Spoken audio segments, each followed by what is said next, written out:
pledge allegiance to the flag of the United States of America and to the republic for which it stands, one nation, under God, indivisible, with liberty and justice for all. Pastor Cox here. Let's pray. Dear Father, Lord, we thank you for this evening. Lord, we thank you for the safety that you've given us, each and every one of us, to be here. Lord, I thank you for the leaders of our township and just the time and their effort that they're willing to put in to do this. Lord, I thank you for the members at our township, whether we agree or disagree, who are willing to come and engage in peaceful discourse, Lord, and to exercise these rights that we have been afforded, the freedoms that we have been given. Lord, I just ask that you be with our men and ladies in service, Lord, who are putting their lives on the line right now for what is going on across the world, Lord. Whether we agree or disagree on what is going on, Lord, we should each pray over their safety and their health, and, Lord, just be thankful for their willingness to do what they're doing.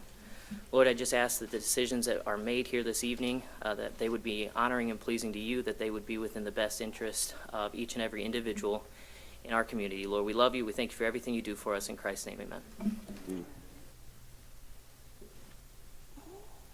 Next, we have approval of agenda. Need a motion? Motion to approve tonight's agenda. Support. Any discussion? Seeing none, please take the roll, Ms. Hirschberger. Mr. Gore? Aye. Mr. Bruning? Aye. Mr. Stump? Aye. Mr. Montroy? Aye. Ms. Janasek? Aye. Hirschberger votes aye. Mr. Pryor? Aye, motion carries. 3, consent agenda. Agenda committee recommends to approve and place on file excuse me, minutes from the February 17th, 2026 regular meeting of the Bedford Township Board. B, accept with regret the retirement of Joshua Shinevere from the Bedford Township Fire Department. I need a motion. Real quick, Al, or for Phil, for council. I was not here, so I would have to abstain from A to approve the minutes, but I'll support the B. No, it's on the consent agenda, but yes, technically, if you were not at the prior meeting for the minutes which are being approved, you would not vote to approve those. So you can abstain from the meeting, from approval of the meeting minutes. Okay. I'll make a motion to approve the consent agenda as presented. Support. Support. Any discussion? Seeing none, Ms. Hirschberger, please take the roll. Mr. Montroy? Aye. Mr. Bruning? Aye. Mr. Stump? Aye. Mr. Gore? Guess I'll abstain from A and support B. Ms. Janasek? Aye. Hirschberger votes aye. Mr. Pryor? Aye, motion carries. Presentations. Proclamation honoring Bedford firefighter Joshua Shinevere. Judy?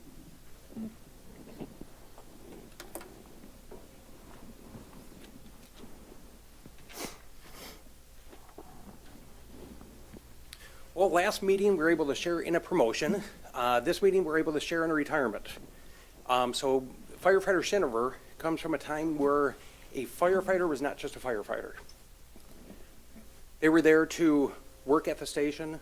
Sometimes were a mechanic, sometimes were an electrician, but they used all their life skills at a time where it was volunteers that did what they could and provided for their community when they could. So, if we could please welcome firefighter Shinevere.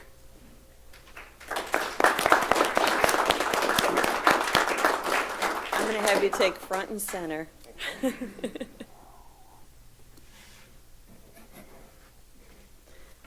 Whereas Joshua Shinevere has dedicated himself to the service of Bedford Township Fire Department since 2000, and whereas Joshua Shinevere, over the course of his 3 decades of service, beginning first in his youth in the Explorer program, and then later as a volunteer fireman, was doing what he considered one of his greatest accomplishments.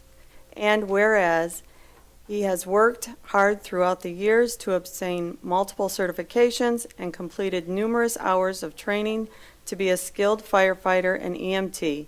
And whereas Joshua has ranked high on awards for making calls per year, has served as the burglar during firefighter bugler, has served as bugler during the firefighter memorial services and has acted as an advisor for the Youth Explorer Training Program. And whereas Bedford firefighter Joshua Schinover has decided that after 25 years of service, it's time to retire and spend more time enjoying his family, which includes his wife Sarah and children Mia and Grayson. Now, therefore, be it proclaimed that Bedford Township Board and the citizens of Bedford Township recognize Joshua Schinover for his dedicated service to the Bedford Township Fire Department and the community of Bedford, and extends their utmost appreciation and best wishes to him on this occasion of his retirement. Signed, the Bedford Township Board, this 3rd day of March, 2026. Congratulations.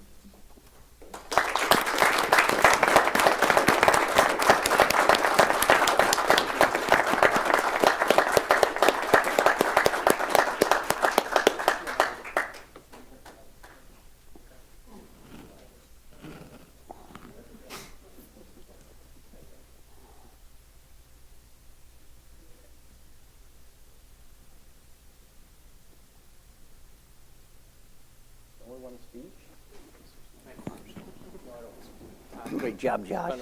Yep. Thank you. Congratulations.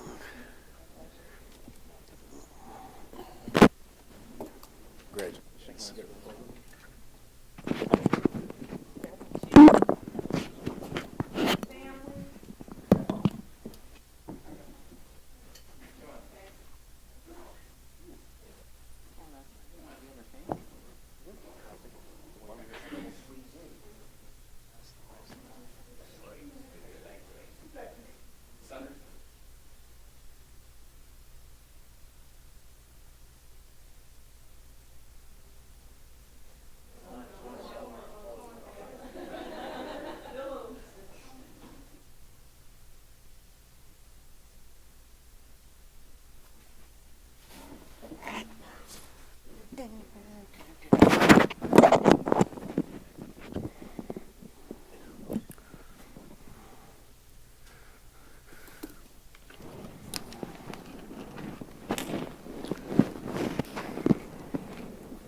Next on the list, vouchers for payment.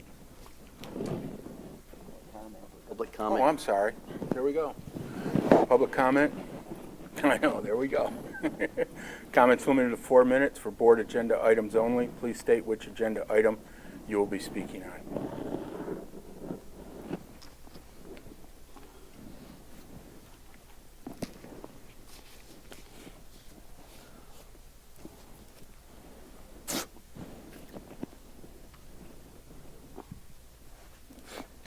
Seeing none?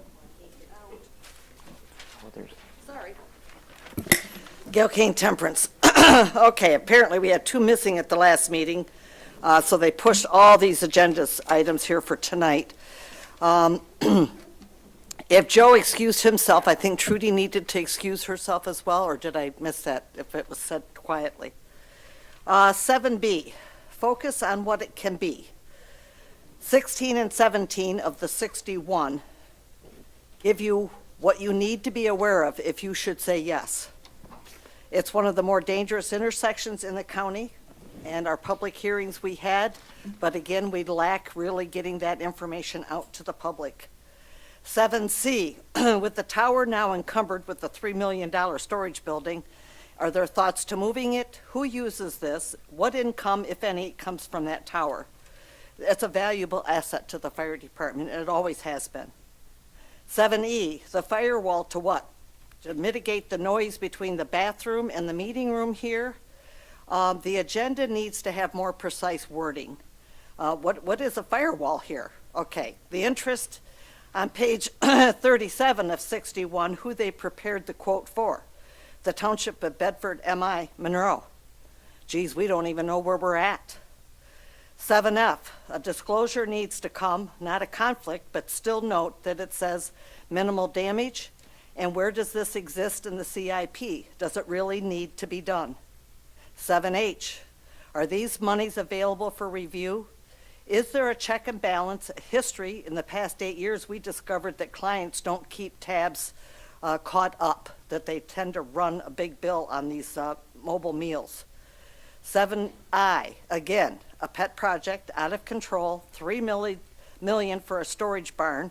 Now we want more shelves and another $5,000 for more shelves, and they're not being bought locally. Given the $20,000 for an IT firewall, I think the records need to be on digital format. Stop the bleeding. 7J, the people own the equipment. It doesn't work, such as last night's BZA cable meeting. They couldn't record it. The cable company says their stuff doesn't partner with theirs, so we have bad volumes on our stuff at home. It's all locked, so what's the big deal? 7K makes no sense. 2 part-time would result in coverage with no need for benefits. And if the ordinance can function with 3 part-time, then this department could do as well without the consequences. If there's any department that needs to have long-term continuity and customer service, it's the ordinance department. So I think that we could probably do with just 2 part-time people. It would take care of the sick calls, vacation, etc. No wage study and scale.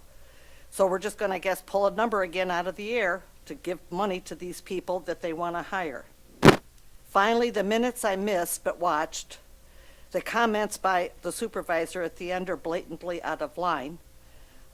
We speak of a contract, but not with whom.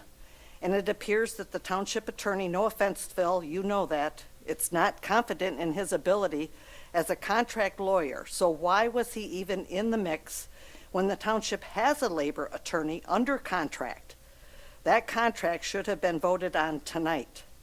Most of tonight will deal with contracts, yet we do not have a registered list of all township service contracts and dates when they will expire. This has got to change.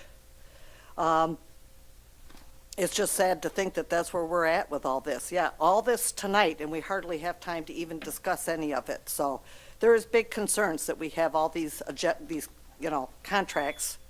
Thank you.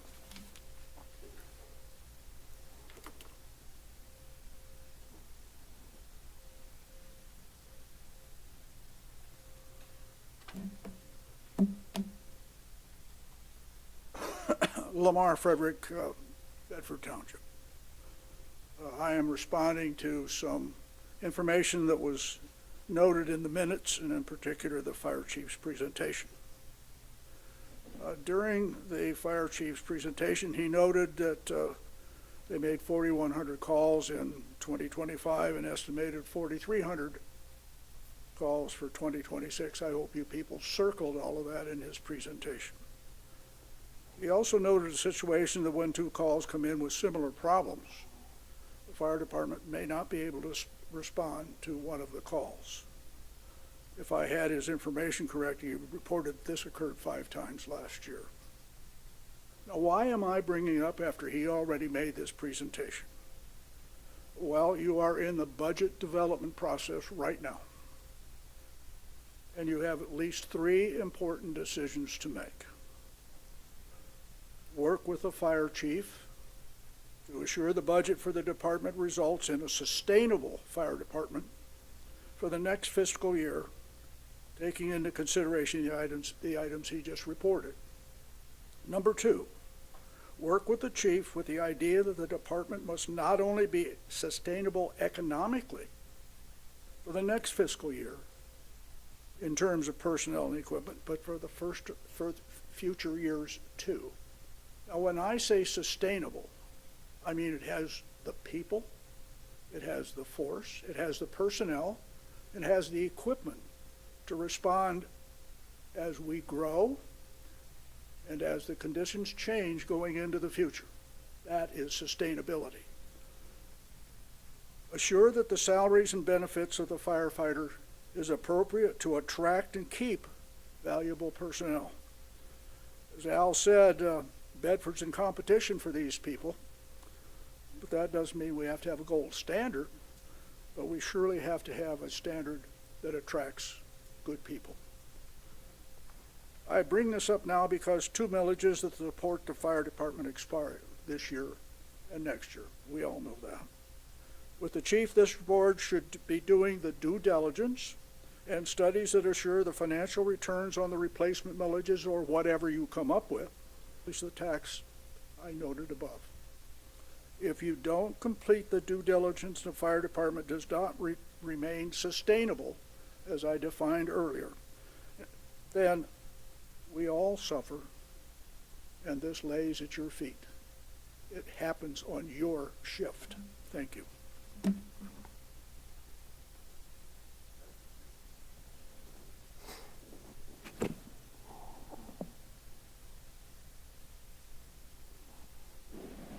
Jacqueline Irvinitis, Temperance.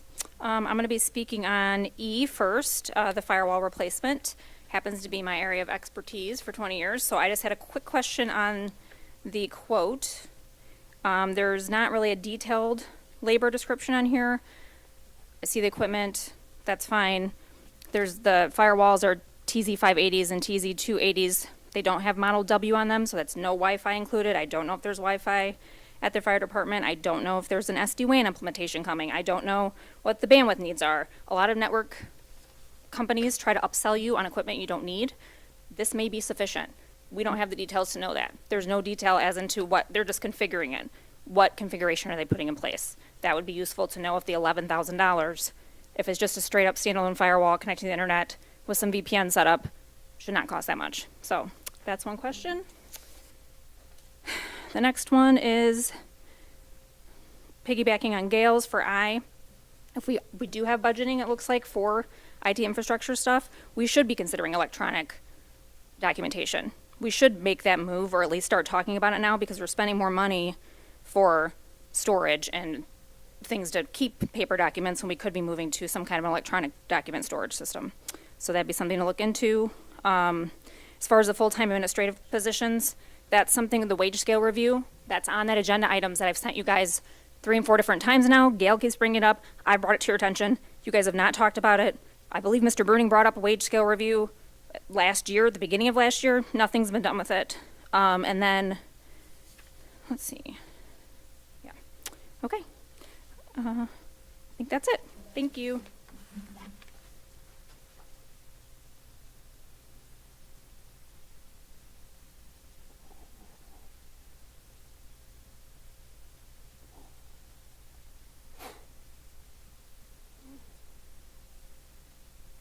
Justin McCullough, Temperance. I'd like to address item 7D. So we all want what's best for this community, and we all love saving money.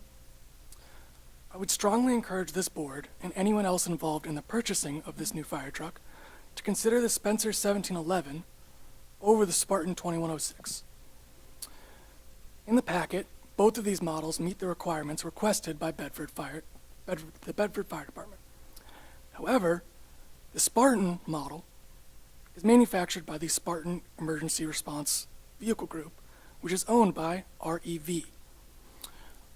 Rev Group, as they're known, and Pierce, one of the other manufacturers mentioned in the proposal, are both currently involved in massive antitrust lawsuits from cities and towns across the United States. Just last week, the city of Ann Arbor filed a class action lawsuit against Pierce, Rev Group, and other manufacturers. Ann Arbor Fire Department ordered a new 2025 model truck in July of 2023. As of today, they do not have that truck. It's an almost 3-year backlog. I would encourage the board to look up the September 10th Senate hearing on how manufacturers are impacting fire readiness. The main sticking point of the hearing was questioning 2 of the heads of Rev Group and Pierce as to why those 2 companies deliberately create backlogs to generate longer lead times, while at the same time inflating prices due to scarcity. Rev Group's CEO boasted during an earnings call that the company's $4.5 billion backlog is attractive and provides pathways to growth and market expansion. On R&R's website, that exact model is listed with an estimated time of completion of spring of 2026. Taking the detailed history of Spartan and Rev Group's extensive backlogs, if the board approves this purchase, there is zero guarantee our fire department will receive this truck in any reasonable time. However, Spencer is a family-owned and operated emergency vehicle manufacturer and that model is $75,000 cheaper. I would strongly encourage the board to consider voting no for the purchase of the Spartan engine in consideration for the Spencer model. Thank you.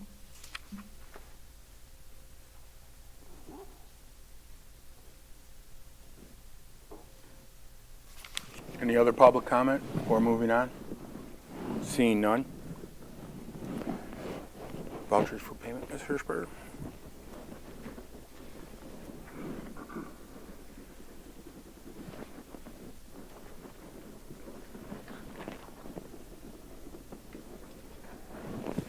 I'd like to make a motion that the following vouchers be approved for payment. General Fund, $283,952.77. Fire Fund, $25,352.75.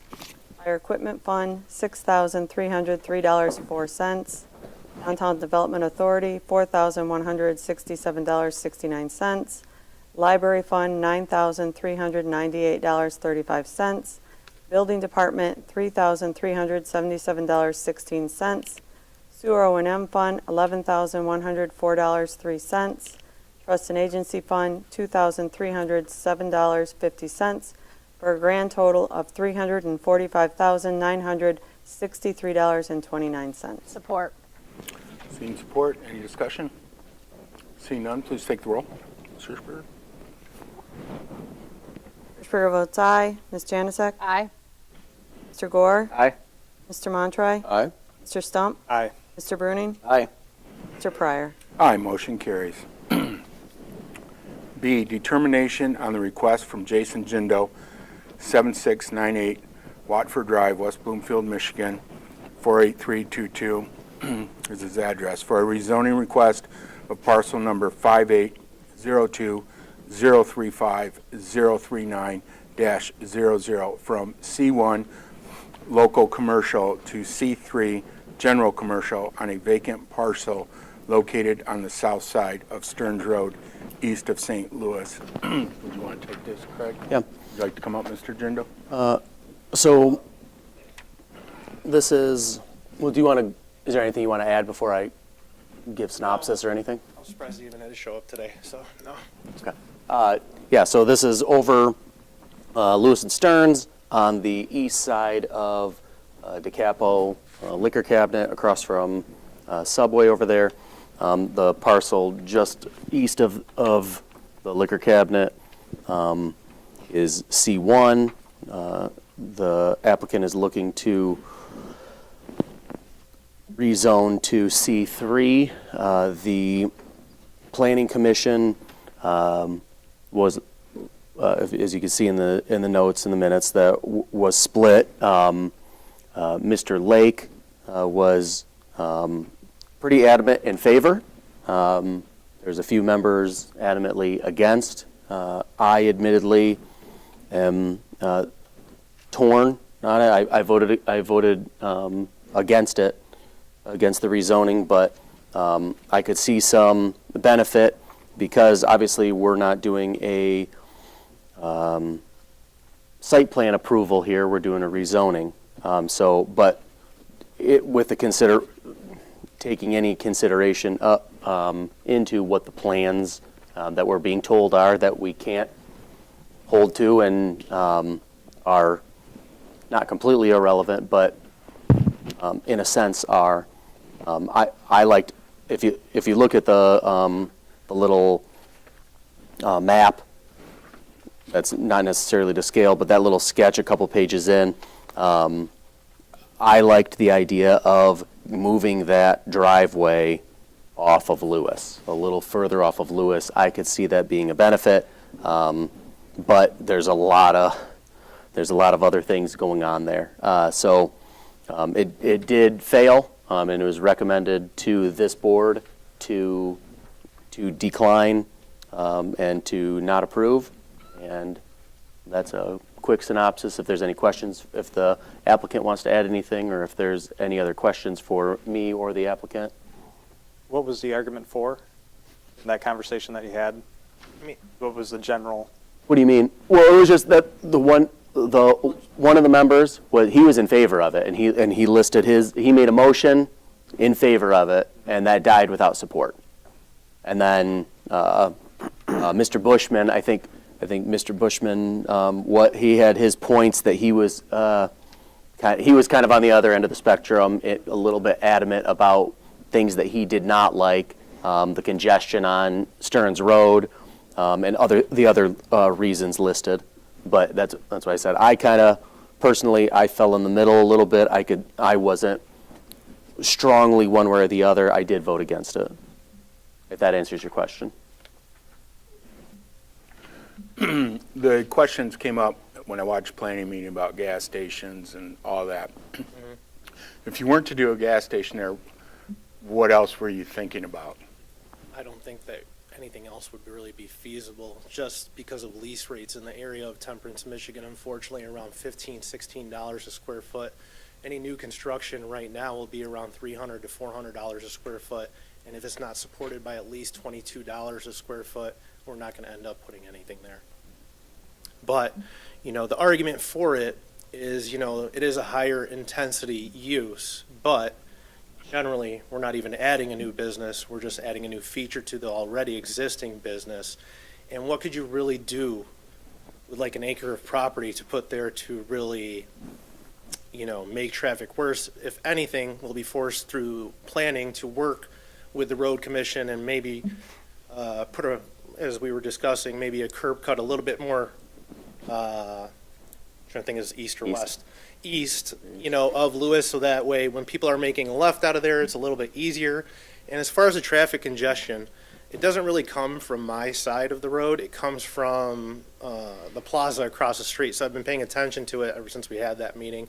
And it's people that are trying to get out and make a right. And they're just, am I thinking of that right? Yeah. People are just trying to get out and make a right, and it makes it a little bit more difficult from that end. I haven't seen too much congestion there, so I don't know what we're talking about with as far as congestion. Ever since MTS left, it was the only time I really seen congestion in that area when at lunchtime, it would kind of, that left lane would kind of be backed up. But, that's just speculative. I haven't done a actual study on it.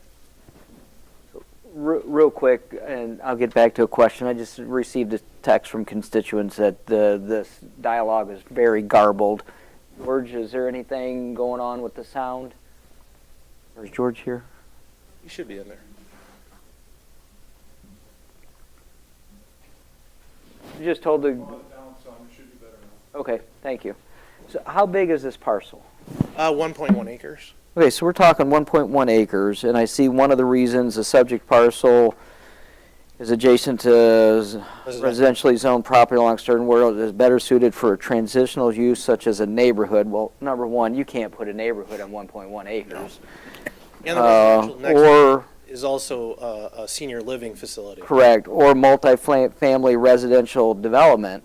So you want to so somebody could put apartments there that would increase, I don't think the congestion on Stearns Road. I think that is neighborhood commercial.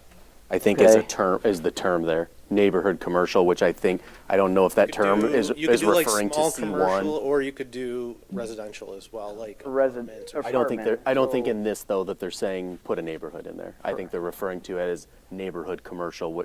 Was how I read it. I think that's referring to C1. Some townhomes, some apartments. That's going to also increase congestion on. Mm-hmm. And the biggest concern seemed to be that it was, right next to residential. So, but we're only going to be using maybe a quarter acre of the full acre, and we could take care of all that during planning with the road commission and planning. All because something is zoned correctly doesn't mean that it can automatically be built. I was at the last zoning meeting, and there was a car wash or something that was, met all the criteria, got the zoning, but it just, the traffic just didn't fit, and they turned it down at that point. So we could always go through planning. Whatever buffer zones need to be put in place, et cetera, we'd be willing to do. Okay. So I would add, for the sake of the audience and the public, look, what is being suggested is putting some gas pumps. Putting four pumps, yeah. Putting 4 gas pumps on that's kind of what we're talking about, but for the sake of what we're looking at here, we're not doing site plan approval. We're doing, do you want that parcel to be C3? That's that's the crux of what we're And it could be higher intensity use, which would back up traffic or whatnot, but that's not the intention, so. I walked that property. It drops off pretty deep from your other property. Yeah, we can grade it right up to the other property as well. It does have a drop off, so it'd be easier to fill. So I was looking at that as well. We'd probably have to grade it up like a foot, which would help with that retaining wall as well, because that retaining wall, I don't know how many years that has left on it as well. So regardless, we're going to fix that. That's why we really purchased the property, so we can really grade that and make sure that retaining wall doesn't fail.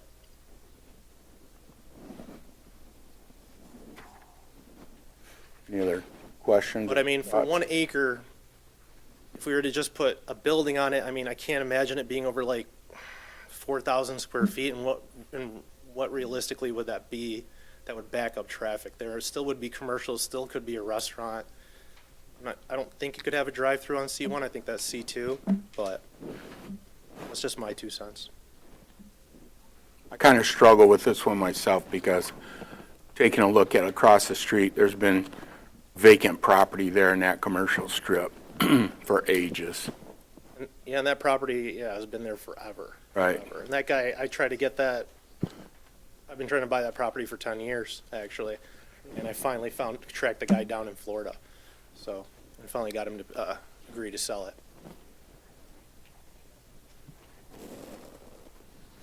Any other questions or? No, I just have an issue making it C3. I mean, he has C3, switch it around. Well, we thought about that too, but the ingress egress on the C3 that we currently have, we'd have to knock down the building in order to make that proper. Because you need at least 25 feet on each end of the canopy in order to get by. And it's just not feasible. We maybe could do that, but we wouldn't be doing the township any favors doing it that way. The other way is a lot cleaner, a lot easier on traffic, in my opinion. And wouldn't cost, we wouldn't have to knock down a building or tear up any concrete or anything. You could stay open while we are constructing the 4 pumps.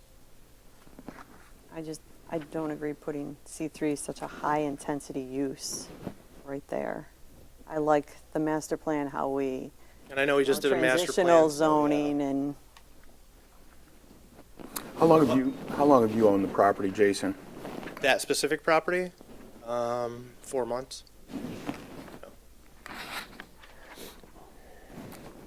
Like when we first purchased that car wash off of that corner, I was trying to contact that guy forever, and he just was unobtainable in Florida, so we finally got a hold of him.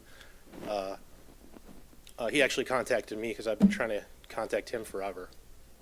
And then we agreed on that, and I thought, regardless, I wanted to buy it because it's right next to me, and if nothing else, I can expand the parking lot. Any other thoughts, comments?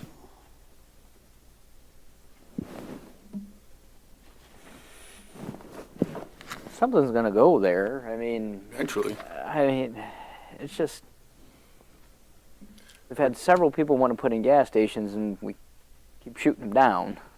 And I know there's a need. 4 pumps, Right. quarter of the acre. just very high intensity right there next to residential. I mean, I know it's, Put apartments there and you're gonna get just as much traffic.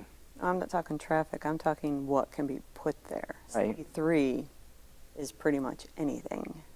C1 is gonna, contain what can go there. It's not gonna be such high intensity use. And if I could make a comment on that, like I said, we still would have to go through planning and road commission and get their approvals for that as well. So if it didn't make sense, I'm sure it wouldn't get past planning. And we could actually improve traffic there if maybe it's allowed by moving that curb cut.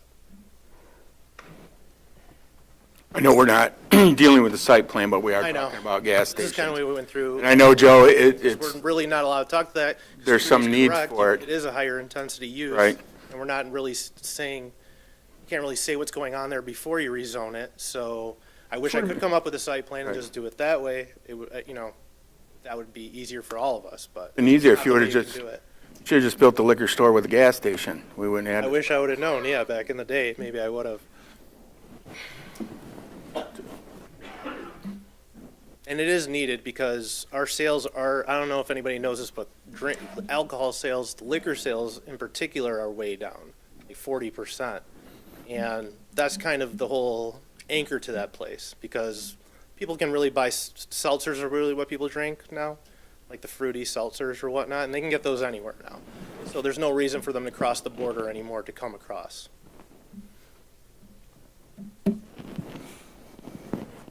Any other thoughts, comments? Somebody want to make a motion?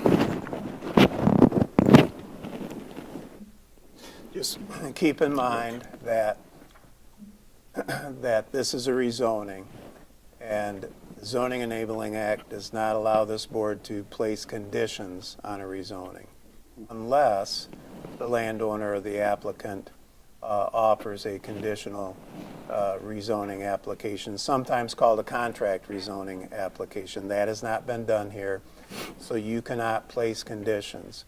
So it's been talked about a little, but if you move to rezone it, I just want you to know, and I think you already do, that any C3 use can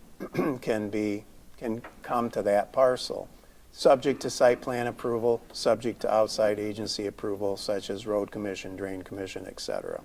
So keep that in mind as you deliberate what you want to do. I'm not expressing an opinion one way or the other. I just want you to know what has been requested. This is a straight-up rezoning to C3.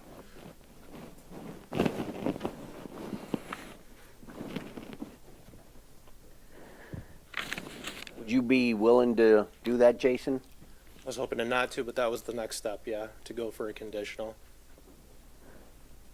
It's a lot, yeah, we would probably do that, but the problem with the conditional is you have to spend a lot of money up front because you basically have to get the whole site plan done, get the whole property surveyed, and then actually come up with engineered drawings, and then you can't change them once you apply for that conditional. So it would make it a lot tougher, but it is a route that we could consider. And that, by law, by the Zoning Enabling Act, that would have to be offered by the applicant. We can't ask them to do that. We can't force them to do that. They may do that, and the township may grant the conditional use application or the conditional rezoning application. So it's not mandatory that they do it, and it's not mandatory that you grant it. And Mr. Jindo is correct. It requires a lot of upfront expense to be incurred by the landowner, by the applicant, because basically they have to put together a site plan. They have to show you what they are going to put there, and conditions are attached to it. Then a conditional rezoning agreement is put together, agreed upon by the applicant and the township board, and it's recorded at the Register of Deeds office, and it can't be changed, except by agreement of both parties in writing. Phil, so like, does that go through like site plan approval? What if there's changes during the site plan approval? That's where I was confused. Well, if through that process you'd have another public hearing, you would go back to square one. You would submit your conditional rezoning application. There would be a public hearing. You would have to show what you're doing. They would. And all really, legal, they would everything, run like what happens if it shuts simultaneously down or site plan. pumps go out or whatnot, and then it has to get rezoned back to a C1, correct? If you don't follow through with it, then it goes back to the previous zoning, which is C1. You're correct. Yeah. It would be a lot of, it would make it a lot tougher. It is doable, but it'd be a lot tougher just because we don't know if we get it right on the first site plan. You know what I mean? And that property's never been used. And it's unlikely almost. Yeah, that's what I'm saying. It's 'Cause it's gonna be hard. That's why I'd if rather this got do it through approved, like it would be a the site plan process. review or the road commission. I feel like would be a more efficient way of going about it. So, and this is a completely different scenario than Lewis and Smith, because that was covered by ordinance, why we couldn't change That was close anything to a there. school, yeah. Yeah, close to school and church and whatnot. Right. It was within that isolation distance. Correct. So, and if this gets rejected tonight, he can still go for what we just discussed. Conditional. If he chose to. Yes, if he chooses, right. So I'm going to make a motion, if we're ready for a motion, to approve the rezoning request of parcel number 580203503900 from C1 local commercial to C3 general commercial on a vacant parcel located on the south side of Stearns Road, east of Lewis Avenue.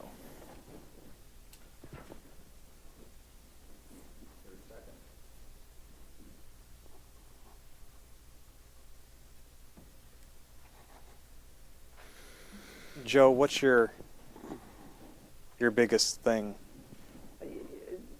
I have a lot of respect for planning, because we see a lot of stuff from planning and the BZA and everything like that, and I agree with Mr. Lake. I mean, something needs to go there. Mr. Jindo is always taking care of his properties. This has been a vacant piece of land since I've lived in the township, done anything with it.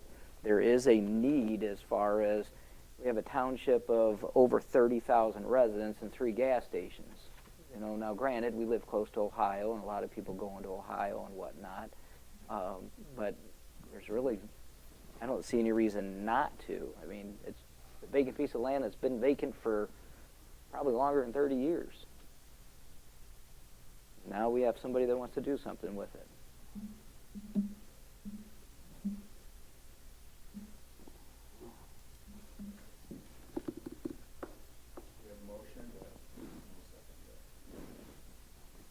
Well, this board, yeah, no, we don't. But this board, what is the biggest concern? I know, Trudy, did you mention the buffer?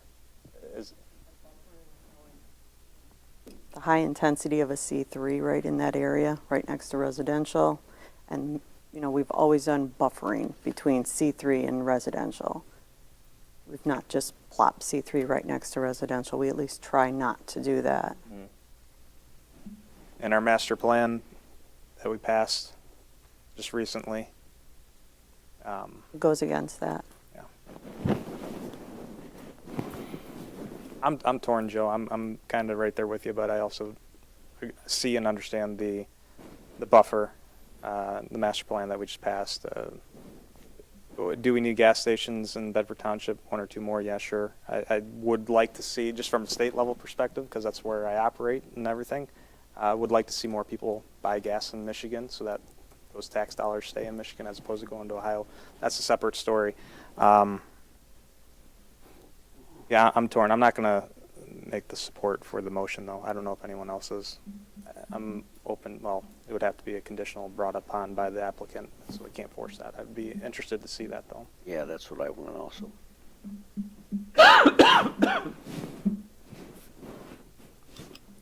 But I'd like to reiterate, you know, a lot of this can be done during planning.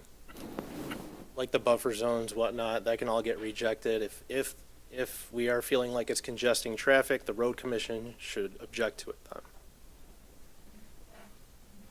Which we have We're less. planning on putting a 65-foot buffer around it. I do understand that we have a master plan, but sometimes situation arises. The master plan is a suggestion. And, you know, we're going It's more than a suggestion. I mean, it's a recommendation, I'm sorry. It's a vision for what that the township has come up with as how development should occur within the township. So it's more than a suggestion. It's a vision. But if you were on the other side of this and came in and said, this property is master planned for this use, then the argument would be, it's master planned for it, so you better rezone it. So it's a fluid document, I will give you that, but it's more than a suggestion. No, that's the wrong word for it. I got you.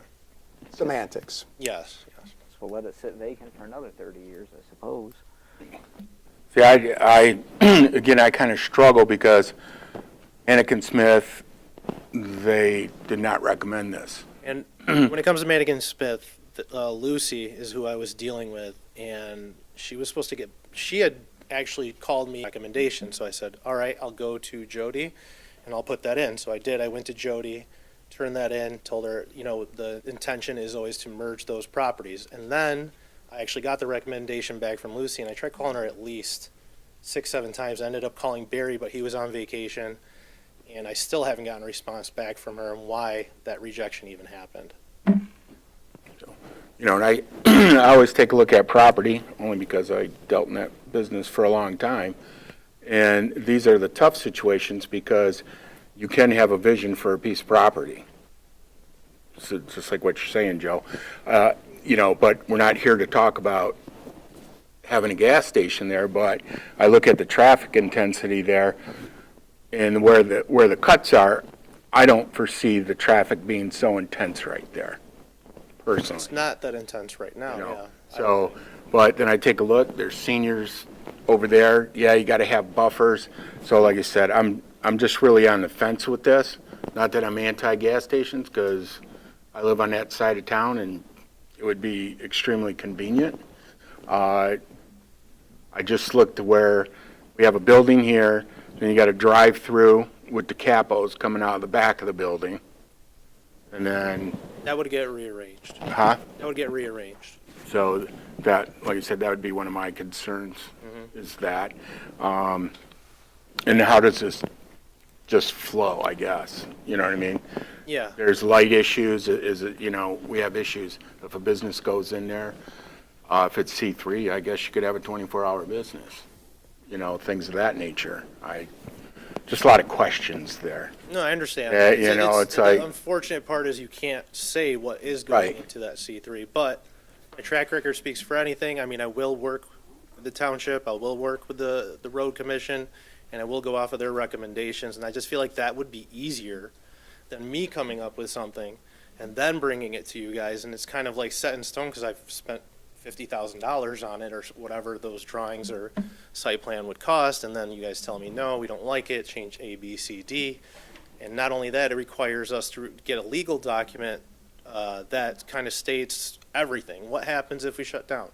What happens if I go bankrupt? What happens if we have contamination? What happens this? So on top of that, you know, how far the buffer is, where the pumps are going, how many are going to be there, the buffer zones, you know, from the residential, all that has to be in there.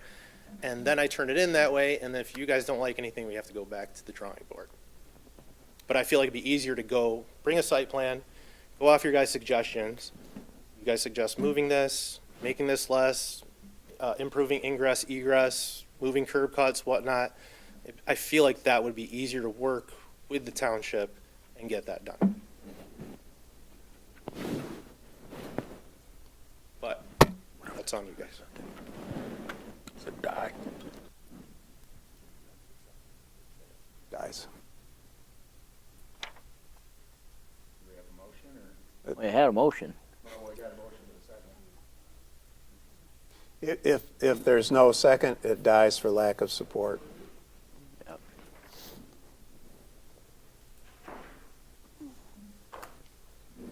Going once, going twice. That's it. Just state that that motion dies for lack of support. Okay, the motion dies for lack of support. Appreciate your guys' consideration. Thank you. We're not done yet. Oh. We're not done. Next motion. Is there any other motion? There was a motion to approve the rezoning. That died for lack of support. Does anyone care to make a motion to follow the recommendation of the Planning Commission and to deny the rezoning? That would be the next step. I don't want to deny it.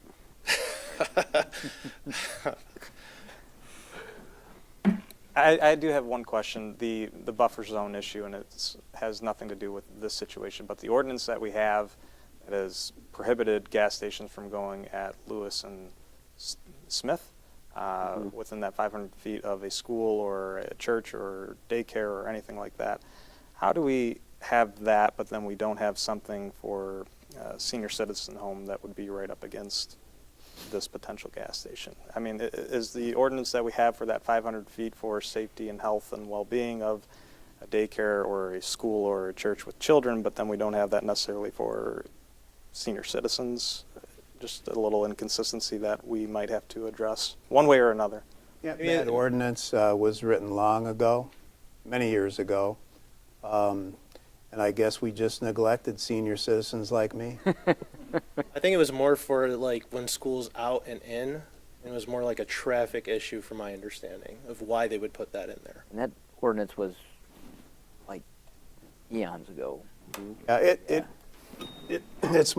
part of it is traffic, but also part of it was environmental, being close to a school where playgrounds where children are out. Part of it's environmental. Okay. And there's standards, national standards on that. And that was a big part of why those types of ordinances many years ago were adopted. So, the crux of this is that, and I said it before, and some of you have touched upon it, is that if you rezone it to C3, then any C3 use can go in there that will fit there, subject to outside agency approval. And Mr. Jindo mentioned that, Road Commission, Drain Commission, and also subject to site plan approval. Until a site plan, if the rezoning was passed tonight, anything could go there. He could sell it, somebody else could develop it, he could develop it, he could step forward and do what he has suggested to you that he will do, and then you would go through the site plan approval process and you would seek, you would have to, by law, seek outside agency approval, or the applicant would, and you go from there. But I've been doing this long enough to know, and this is nothing against Mr. Jindo, that you would look awful foolish if you grant a rezoning thinking that something is going to go in there and then something changes. That's possible. It's happened before. And again, that's nothing. Mr. Jindo has been a good neighbor in this community, in his businesses. That's nothing against him. I would be remiss if I didn't make that statement. It's a straight up rezoning. So you have to consider that.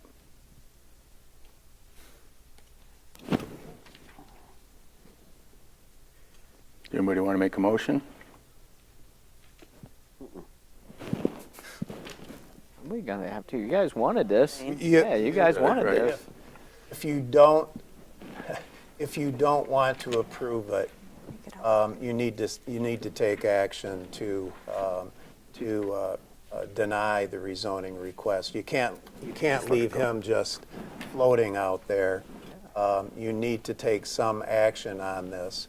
And part of the reason for that is he has recourse. He could file suit in circuit court and seek to have the decision of this board reversed in circuit court. We've had those types of lawsuits before. Something needs to be done to get this where it is right now. I'll make the motion then. I will make. And Josh, if I may, I would, if you're so inclined, these types of motions need to be precise, because if they end up in court, they are examined by a judge very closely during the course of a trial. So I would encourage you to incorporate in your motion the reasons given by the Planning Commission for its recommendation to this board to recommend denial of the rezoning. Well, Trudy, do you want to do it so we can blame you if it goes wrong?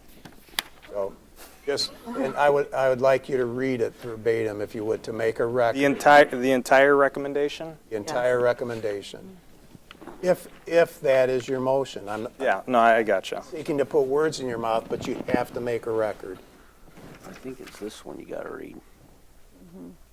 Yeah, where would I be You reading? can read right Back a here, second, recommendation. Right there, all the way down to the bullet. All the way point. down. Okay, I gotcha. No, that's, I would have read basically this, but either way. You want to It's make the a motion? exact same thing. Is it? Okay. It's Word for exactly word. the same verbatim. Okay. I will make a motion to deny the rezoning request of parcel number 58-02-035-039-00 from C1 to local commercial C3 on the basis of site characteristics surrounding land use, development trends, and anticipated development intensity. We recommend that the Planning Commission forward a recommendation to the Township Board to deny the rezoning request for the parcel located on Stearns Road, parcel number 5802-035-039-00 from C1 Local Commercial to C3 General Commercial for the following reasons. The request is inconsistent with the Township Master Plan's future land use designation and long-term vision for the area. The subject parcel is adjacent to residentially zoned properties along Stearns Road and is better suited for a transitional use such as a neighborhood, commercial, or multifamily residential development. Rezoning to C3 would permit higher intensity commercial uses that may adversely affect nearby residential areas and conflict with established development patterns. A high intensity commercial use would exacerbate congestion and safety concerns along Stearns Road, which already experiences high traffic volumes and documented crash history. Continued development under the existing C1 zoning district would allow reasonable use of the property while ensuring compliance with township site development standards, including the site and architectural design manual and appropriate buffering and screening from adjacent residential uses. Support. I would just say that we're going to take out the words, we recommend that the planning forward recommendation to the Township Board. Just take that out. Yes. If you're okay with that? Great. Any other thoughts, discussion? Mr. Stump? Aye. Ms. Janusik? Aye. Mr. Bruning? Aye. Mr. Gore? No. Mr. Montry? Aye. Hirschberger votes aye. Mr. Pryor? Aye. Thank you for your consideration. Chief? Next up, we have approved contract with Fire Facilities, Inc. for inspection and certification of training tower. So the training tower that we have in the back is, it's used for live fire and then also for regular training. With the live fire, it does require it to be recertified every 5 years. The last time that we did a recertification on this was in 2016. At that time, we do not believe the repairs were completed on the tower at the time. So this is going to be to bring it, both get the 5-year certification and then bring it up to standards.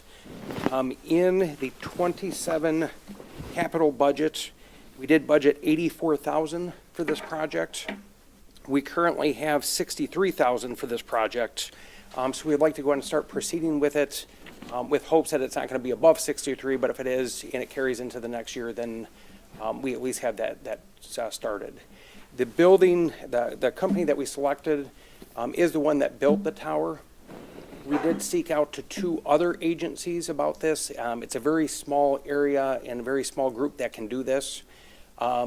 We did seek out 2 other additional engineering firms that were not comfortable with exactly the scope. They said that they would have to look into it and do a little bit more research about it. So this company is the one that we've been with for many years and that we like to stick with. In terms of this, we don't charge do we charge for other fire departments to use this? So in the past, we have not. What we may look to do is, if they're trying to do live fire in it, we may have a usage agreement.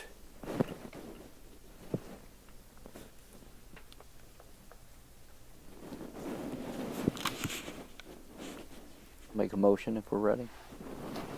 Make a motion that we enter an agreement for inspection of the fire training tower by fire faculties in the amount of $18,000 from Fund 206000930.0000. Support. Have support. Any further discussion? Seeing none, please take the roll, Mr. Hirschberger. Mr. Gore? Aye. Mr. Bruning? Aye. Mr. Montroy? Aye. Ms. Janusik? Aye. Mr. Stump? Aye. Hirschberger votes aye. Mr. Pryor? Aye, motion carries. Still stay standing, chief. Okay. Next we have, in terms of this, D, approve the request to purchase a new fire engine. So in our capital plan, we have a plan to purchase an engine every 5 years. What that will do is give us a 20-year service life from a vehicle, and then we can retire it at that time. When we started this process, we were looking at the inside out of a vehicle. So we were looking specific engines, we were looking transmissions, pumps, things of that nature. Things that parts were easily accessible, maintenance could be easily done on them. We did get with our maintenance, 2 different maintenance departments that we use to determine the best product, both for long-term use and then also for maintenance on that. When we did that, we did come back with the 4 different companies, and the 4 different companies were, 1, ease of maintenance, part supply was readily available.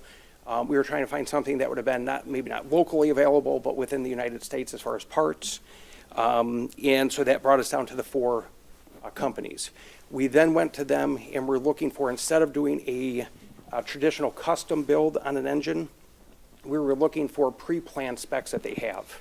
And what that does for you is, if you are doing a custom build on an engine, 1, you're going to have significant more costs, but it is going to be a 3 to 4 year build. So we were looking at something sooner, and the other thing was, if other departments are using these successfully, there's no reason why we could not. So using that list that you see above you, one of the concerns that we have, the L9 engine is going out of production. So the L9 is no longer being produced. They are switching over all of those manufacturing facilities to a 2027 engine, which is going to be a brand new engine for them, and it's going to have new emission standards. We were concerned with going with a brand new engine, and we were also concerned with going with brand new emission standards, especially right out of the gate. With that, if you look at the last page, if you go to the new 2027 chassis, they are expecting an $80,000 to $100,000 price increase just because of those changes. So we did have this budgeted in the 27 budget. We budgeted $900,000 for a vehicle itself.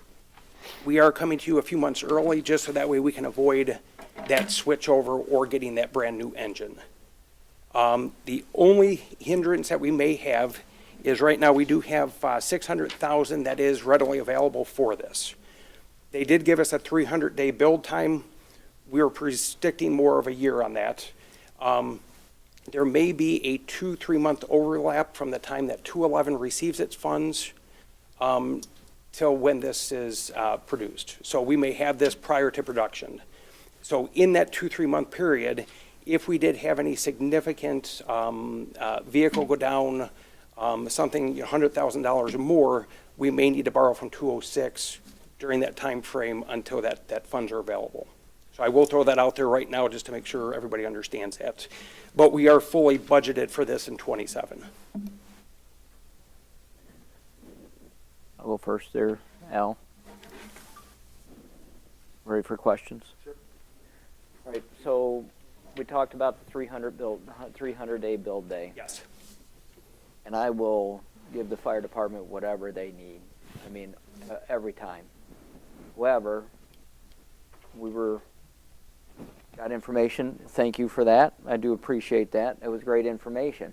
I need better understanding of this company. If Ann Arbor is involved in a lawsuit and they purchased something in 2023 and they haven't got it yet, they got much deeper pockets than we do. I am not going to saddle our department waiting years and years and years for something that we purchase now. Those concerns that were raised during public comment time, I think need to be addressed, especially for me, because that's got caution. We're talking almost $1 million that we're going to spend. And if we're going to spend $1 million, we want our product. And if we're not getting our product as delivered, we got to have some of those. And if we can, that was going to be my question also. If you're able to address any of the items that Justin brought up? So I cannot, because I don't know exactly what Ann Arbor had purchased. If they were looking off of these specific models, the pre-planned models, or if they were doing a custom build. That I couldn't answer or give you any more information on. What about Spencer? Because I like the idea of us being able to support if that is the case, a family-owned company that's doing the same thing and saving us a few bucks. Is there any apprehension to going with Spencer as opposed to Spartan? Yep, so we were looking at Spencer. This vehicle, the 1711, was sold. So it would be a new chassis that we would be getting from them. And we were trying to hold off on getting that new engine, just because anytime there's a new production of something, there's always going to be issues. Okay. Yes, but That's the we one that's absolutely coming did from look at Spencer. Okay. Yes. Okay, I understand now. Yes. So the one from Spencer is really off the table. Yeah, we can't even get it. Yeah, so at this price, it would be yes. Okay. Correct. Or you could, but you're trying to avoid the new emission standards and new models. So it would be this price plus the 70 to 80, Okay. the 80 to 100 for the new chassis. And then, yes. So it's not less. No, it would not be less than that. But what Still, Justin said is true. That is going on in that industry.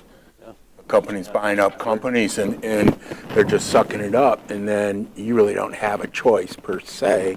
And we're seeing this in other projects or other products and stuff too, which we'll get down later. So that is going on in the industry. Is this like time sensitive, as in like you want this voted on tonight, or could we bump it back to the following meeting and get more information about what was brought up during public comment time? Because I don't know anything about that. I don't know if it's true or not. I'm assuming there's some weight to it, but I don't know about the specifics like you So mentioned. as of the time that this was produced, they had 20 chassis left. So it would just depend on if they were to sell those chassis or not. In the next 2 weeks. but still, it would be too big of a gamble for me without having the information, and I'll probably spend tomorrow on the phone trying to get a hold of somebody up in Ann Arbor. I don't know if they return calls or what, to find out firsthand. Because again, I can imagine how expensive a suit is if the city of Ann Arbor is bringing up something. Yes. I mean, Yes. Well, I mean, you brought up a good point, though. It could be a custom build that maybe there were some issues with, and it may not be. We It just could don't be know. a custom build, that, yeah, I could not We say. don't know. Right, but still, Yeah. 2023, the order is 2026. I mean, that's 3 years, that's, I'm very open to holding off to the next meeting. Same here. Are you able to find out information about we this could. for us, Chief? Oh, yeah, yeah, we can find that out. Let's make a motion to table. Just to know, I mean, it wouldn't be, yeah. I'm not opposed to buying a fire truck. I think oh, I want to buy a fire. at all. But I'm with you all. Just Next meeting. Yes. that's right. what Let's Get some put to the information. next Be able to meeting. find out something. Oh, yeah, yeah, we can even call Ann Arbor and find Yeah. out what was going on and specifics with it. So feel this more will comfortable then with go under unfinished business. Yes, we would have an unfinished business. All right. I'll make a motion to table this. Support. Seeing support. Any further discussion? Seeing none, Ms. Schiertzberg, take All right. the roll. Sorry, Chief, we support the fire department, but we just got to get this No, right. understandable. out So what just to that confirm, lawsuit is. Yeah. as far as the information that we're looking for is just what issues they were having from Ann Arbor, if it was a custom build versus one of these pre-planned designs. Is there anything else that you would want to know? I would suggest Justin reaching out and giving whatever information you have, and that would be a starting point to dig into.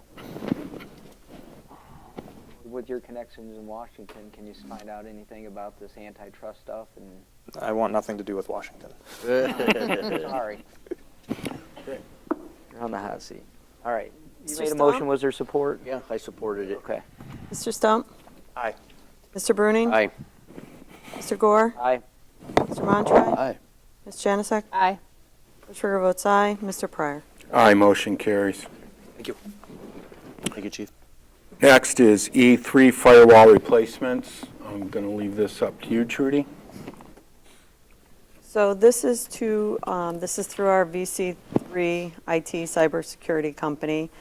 They let me know that our Cisco firewalls are not going to be updated as of August, and that they that we need to upgrade them to the sonic wall, and it would need to be done in the township, and then fire stations 2 and 3. Fire station 1 has already been upgraded.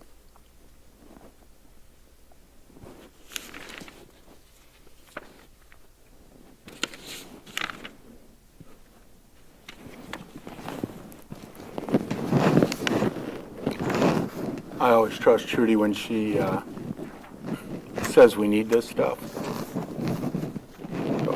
Not, then the township hall and the 2 fire departments will be vulnerable as of August this year, cyber attacks. And then after August, after 1 month, we'll be vulnerable again, the way technology is changing. That's true. Yeah, I mean, it makes sense. We need it. If we're not going to have any updates after August, I have no clue about any of the stuff that was brought up during public comment time. It's above my pay grade when it comes to technology and all of that, so I don't know if anyone has any information. Yeah, I don't know either.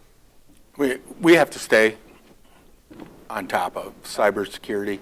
I mean, it's an everyday battle. If you talk to people like Greg Lascala, who are in the business, he says it's a war. This is what we pay this company to do. Right. Keep us safe, protect us, give us what we need to keep us that way.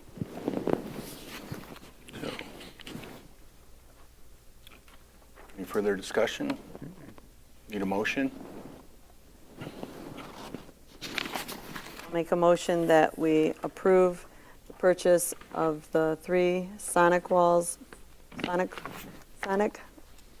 software for both the Township Hall, Station 2, and Station 3 as presented, and the Township Hall, $8,890.42 will come out of Fund 447-000-970.0001, and the Fire Station 2 and 3 in the amount of $11,682 will come out of Fund 206-000-809.0000. Support. We have support. Please take the roll, Ms. Hirschberger. Berger votes aye. Ms. Janasek? Aye. Mr. Gore? Aye. Mr. Stump? Aye. Mr. Bruning? Aye. Mr. Montry? Aye. Mr. Pryor? Aye. Motion carries. Next is approved precision epoxy floor contract. Andrew, if you want to come up. In terms of a little bit of history on the floor, it's the original floor. It wasn't the most expensive floor that they put in. We've had decent life out of it, but it's to the end of life. And that's why we're looking to have a new one put in. Full disclosure, is Mr. Burnett is on our park board. We also, in terms of when we were soliciting bids, we got several in. We had some that we actually had one guy come out, measured up the job, never got back to us. So we tried to get as many as we could, but we had a few that didn't even call us back. But also, Andrew only works for the company. He doesn't own it. I do not have any ownership, sir. And he did the sheriff's side before, back several years That was going to be in my notes, is what is quoted or the style of floor we're installing is identical to what is next door at the substation that we Right. completed in summer of '21. Exactly. So obviously it doesn't have to be the same color, same everything, but that style of floor is what is presented. So they'll be doing the installation, they'll be tearing this up. The other thing we have to consider, we're probably going to have to close the Township Hall down on like a Thursday or a Friday, because doing this at night isn't, Once the can you explain process- that? Because it's So and I have gonna updates, benefit us. specific dates for you and everything after speaking today. To give you an idea of the install, once it begins, it is a resinous system. It requires cure time, so you could keep it open during the initial process. Once the first conate is down, you can't have any foot traffic on it. Ideally, to minimize shutdown period, excuse me, being a 3-day install process with the 3 layers, I would look at a Thursday start date for us, since that's where we will remove the VCT tile that's currently in place, do the concrete prep work, and get the first layering installed. At that point, once that's in, you would have to be shut down Friday then as well. During that initial process with grinding of concrete, removal of VC tile net, I wouldn't recommend having foot traffic in the town hall and in those zones to begin with. So you would be looking at a Thursday, Friday shutdown. We'd be able to install the second and final top coat layering Saturday morning, have that completed, which requires a minimum 24-hour cure time for foot traffic, leads you into Sunday morning. Nobody's here Sunday. By Monday, you're good to go for regular usage. So that would minimize shutdown period if we plan for a Thursday, Friday, Saturday. To give you exact dates I went into, we would look to schedule Thursday, April 9th as a start. Saturday, the 11th is a completion for the flooring portion. And then we would have, a skeleton crew, a small crew back Monday, which wouldn't prohibit any type of usage of the hall for the final stage. Once the floor is cured, excuse me, we can come back and install the 4-inch the vinyl cove base along the bottom perimeter. What's the projected life of this floor? We do a 5-year commercial warranty on it, same as what we did at the substation. Pretty standard throughout the industry. That covers delamination, peel up unbonding, extreme UV discoloration. It does not cover the concrete substrate itself. The building's been in place. It's not a new build where I would expect to see any floor leveling and sinking of slabs, but I'm not the engineer to decide that. So that's where it's in that place. A 5-year commercial is what we cover on it. We've worked multiple commercial jobs in the region, and generally speaking on this style of floor, if there's not a delamination or a problem with bonding, you're going to see that within the first year. It's not just going to magically, hey, we hit the 5-year mark and all of a sudden now it's unbonding. Once it's bonded, it's down. Grinding this off to install a different floor, if you years down the road, you'd probably, if you go back to a vinyl style or a mortared tile or anything of that nature, you're better off probably installing overtop than trying to grind this back to bare concrete. Because this should last at least It should last. 20 years. I would say minimum, yeah, with regular maintenance and cleaning like we do at the hall here as is. Notes on it that I kind of had in place are just to make you guys aware of. It does include the removal of the tile flooring. There is no type of pricing or a change order or anything in place if the substrate is bad. The vinyl tile that's in place is the only flooring that's been there. This is a newer floor in terms of buildings that we've worked in. I don't see any reason why the concrete would be crumbling and eroding underneath that tile, that we would run into a substrate issue to where you need to do an overlay of concrete or something to replace that in order to get it back to a smooth surface. It has happened. We've had that in multiple buildings that we've done that are 75 plus years old, and they've had 2 inches of concrete poured. That substrate is failing underneath what is shown and what you can see. We can't make that determination until the tile is up.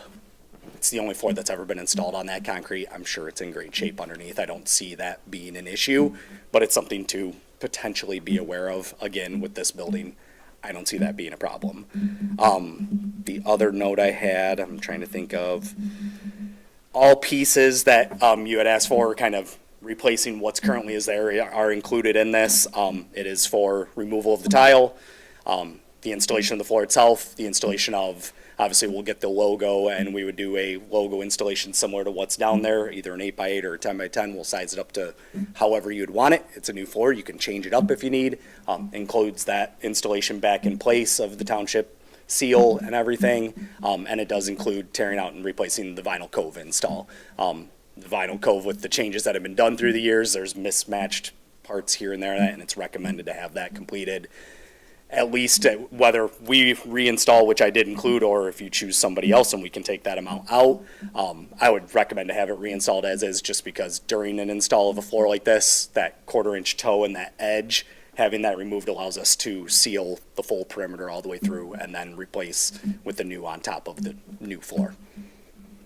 I can say in a test, we have not, I don't think we've ever had a call back on the sheriff's department. I've never had a call. I know it was about 3 months after installation, they had a question in terms of cleaning, and I came out and showed them, and I think it was actually, we installed late summer, and it was that fall into winter, and it was salt on the floor, and they weren't sure if there was a discoloring issue or some problem. I brought out a pH neutral cleaner as recommended, kind of showed them, did a scrub spot of it, everything was great. That's other than stopping in that building a couple more times on that side, that's the last I've seen of it or heard of it. And as far as I've been ever made aware, that floor is in great shape. Phil, I have a question. I'm pretty sure I know the answer, though. I grew up with and went to school with the owner, friends with the owner. That's not a conflict of interest in any way, right? You have a financial interest in the company? No, it's not then. Yep, the owner and myself are local Yes, sir. Bedford graduates and residents for lifelong, and Veterans. veterans as well. It's a veteran-owned company. It is veteran-owned and operated by multiple managers, including We went myself. out, and looks like we went out and got 1, 2, 3, 4, 5 requests for bids, and, yeah, so. Yeah. We're well, yeah. I'm here for any questions, anything you guys might have. I'm, as far as I can think, all the kind of pieces and process to doing something like this, I've tried to cover or make as straightforward as possible, just so for you to understand. I'll make a motion. I make a motion to approve the Precision Epoxy floor contract in the amount of $13,800 as presented. That will come from account 447-000-970.0011. Support. Please take the roll, Ms. Hirschberger. Yes. Sure.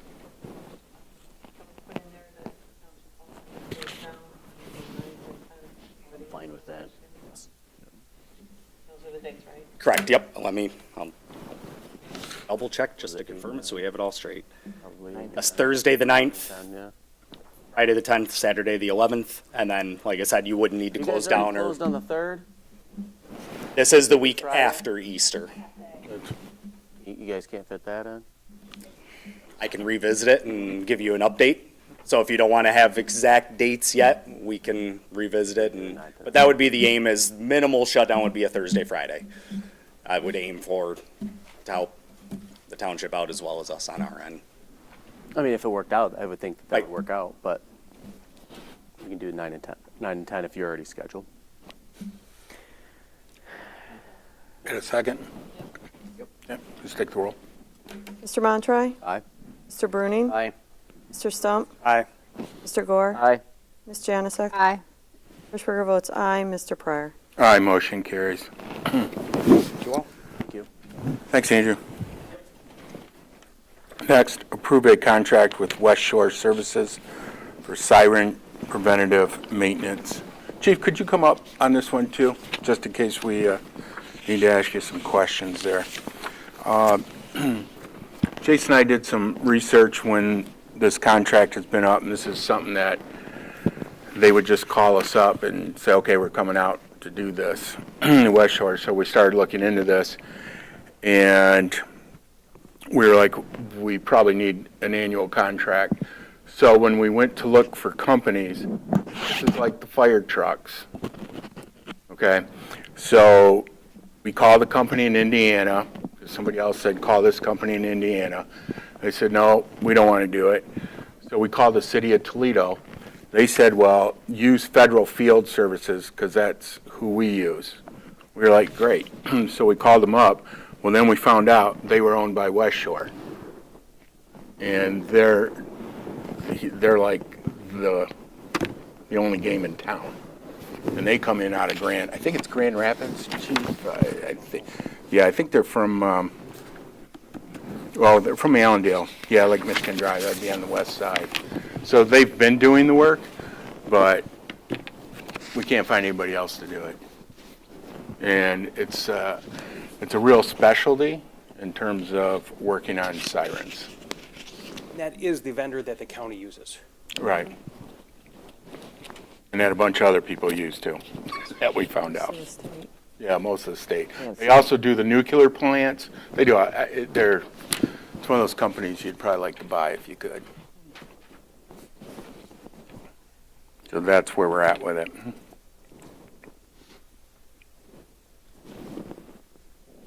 I'll make a motion that we approve the contract with West Shore Services for Siren preventative maintenance in the amount of $8,450 annually for preventative maintenance services for the years 2027 through 2030.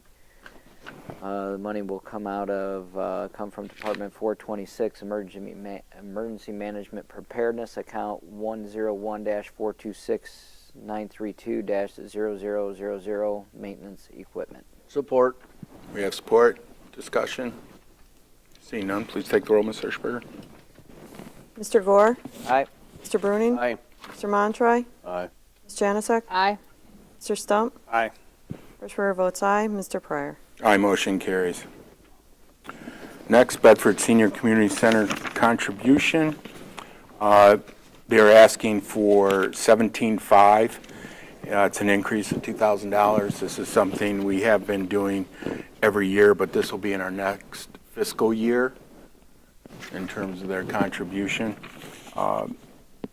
They do a lot of good stuff for seniors in terms of Meals on Wheels, different programs at the Senior Citizen Center.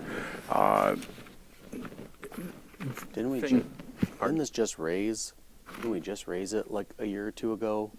A couple of years ago, I think it was like 2,000? 15.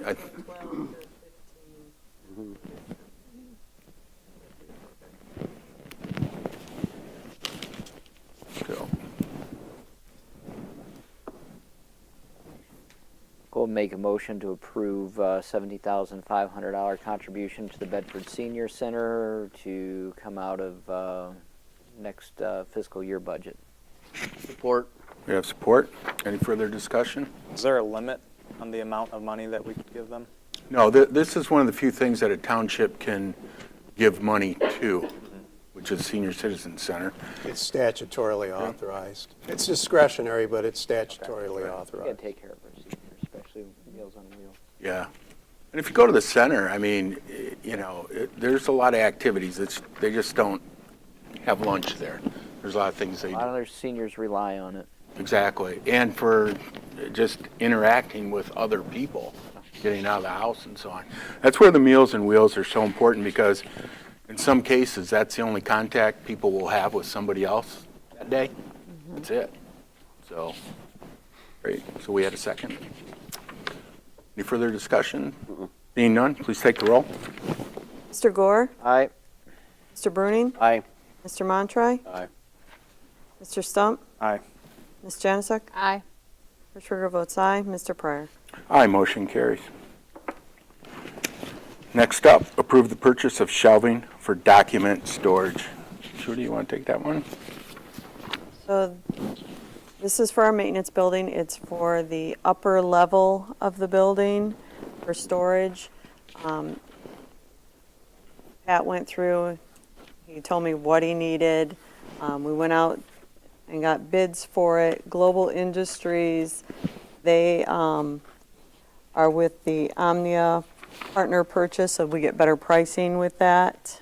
It's like a government program. So they did give us the best price at $5,657.50. This storage will be for not just clerk's department, but planning will store up there. If the building department wants to store up there, there'll be space and shelving for all of their stuff too. Unfortunately, the clerk can't do everything electronically because some stuff I am forced to keep paper forever. So, some stuff I could do electronically, but other stuff I cannot. And then we don't have to worry about cybersecurity. Yeah. There you go. If there's no other questions, I'll make a motion to purchase 30 shelving units for a total of $5,657.50 from Global Industrial. And this will be coming from account 447-000-970.0029 ARPA 608A.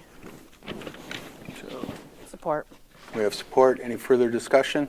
I just, one question. I know. Did we buy storage bins not that long ago? Is that just, or am I crazy? No. So That was just for you, maybe, in the that clerk's was department? the boxes. The boxes. Okay, Stored in. okay. This is for Because the shelves. there's water, I had to buy waterproof boxes. I remember now, thank you. Okay. Any other discussion? Questions? Seeing none, please take the roll. Hirschberger votes aye. Ms. Janusik? Aye. Mr. Gore? Aye. Mr. Stump? Aye. Mr. Bruning? Aye. Mr. Montroy? Aye. Mr. Pryor? Aye, motion carries. Okay, next is use of the Township Hall Boardroom. We get a lot of calls from HOAs and other organizations to use this room. It's in our board policy that this board is supposed to vote on the use of our rooms in terms of who can use it and that type of thing. So the hard part is when you have big groups in here, there's nobody in here at night seeing if it's locked up, are the lights shut off, did somebody bring in any trash, whatever. So I'm going by policy. If we want to open this up, the thing that was a concern is our servers are over in that room. And what we do is we take their name and their number and so on, but we don't have any control of, once they come in here, we don't have security or whatever during the meetings. So it was recommended that in the memo that we shut this room down to the public, but they could use the other room. We have room C and we have the smaller room. So those were the concerns. So does the policy say that if someone wants to use this room, then they are applying and then it is coming to this board to approve or deny that group No. usage? No, it was, we decide at a board who uses it in the policy. Doesn't say come to us or. I mean, if we're deciding who uses it, What we do it is, means that we're deciding a pre-approved list. Not, correct, it would not be, we decide based off of right, it would be someone like, wants to use it at the end of April. Right. And they submitted it, and then we say, oh yeah, that HOA, we're okay with it. Yeah. It's not like that. no, this is like, when you read in the memo, we're taking a look at Monroe County agencies, say, for example, the road commission need to come in here and do a meeting, or the drain commission, or Michigan elected officials, or if, a Washington elected official wanted to come in here and use the boardroom. So that's where it would be limited to those, we have in the memo. I'd rather have the HOA than that, but. Well, You have to be careful because when you allow the use of this building or a room within this building, you're opening it up as a public forum. And then you have to allow most anybody to use it. So I would recommend that you just limit it to Bedford Township government, period. March 7th, my kid's got a birthday. Can I use this room? Good example. As a township trustee. Yeah. would you, Phil, not allow other government agencies, or like if Wahlberg wants to come in here and do his town hall? I wouldn't, because then you're opening it up as a public forum. It's a fine line. It can be a slippery slope. And right now, we've been on a slippery slope. Because of what you're saying, if I let an HOA in, anybody I would not recommend come that you in. do that No, because me either. I use this as an extreme example, but once you start opening it up and you open it up to a public forum, the local chapter of the KKK would say, we want to have our business meeting here. You might not want that, but if you open it up as a public forum, you're opening it yourself up to that, or this building up to that. So I would limit it to Now, Bedford Township government only. are we saying this room, but like room B Any room. is open? Any room within this building. Be open for anything? Because we had the same problem, previous board voted on, when everybody wanted to come in and start advertising in the hallway. I want to put up this poster, I want to advertise this, I want to put So we're this up. effectively what you are recommending, shutting Township Hall down to everybody but Bedford Township events. Well, this building was built for the purpose of Bedford Township business. And that's what it should be used for. If you open it up beyond that, then you're opening it up as a public forum, and then other groups and organizations who want to use it could use it. This is the main room. This is the main room they want to use because it holds so many. Yeah. The other rooms are not used as much. They're still used by smaller groups. What you are saying, Phil, you are recommending it for all the rooms, not just this room. Well, this room is what's under consideration, but what I'm saying is that once you allow other groups and organizations to come in and use this building, then you're opening it up virtually to all groups and organizations that may want to use it. Now, where would someone go? Could they go to the library? So then who makes the decision on the library? Are we responsible for allowing different groups to go to the library, or would that be the library advisory board? Township facilities in the policy. One of the things with the difference with that is it's when the library's open.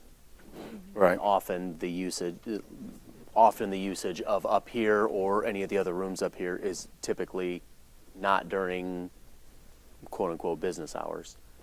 I think would be a big difference. Now, we also have the parks, all the different park halls but there's a process for that, and there's a fee for that, and I believe there's a process for getting a key, and they're paying for that service. So that's a little bit different as well. So would this only be for after hours? Could people come in during business hours? Like I know not that long ago, Congressman Wahlberg came in, did a town hall. I think Representative Bruck has come in and done a township hall here, or a town hall here. Is this strictly for after hours or during business hours? Road Commission has their Done stuff here, which I think is okay. It's information, it's educational, that's important. If it is something that's being done in conjunction with this township and the elected officials of this township, then it's township use, it's governmental use. Okay. So if you invite Mr.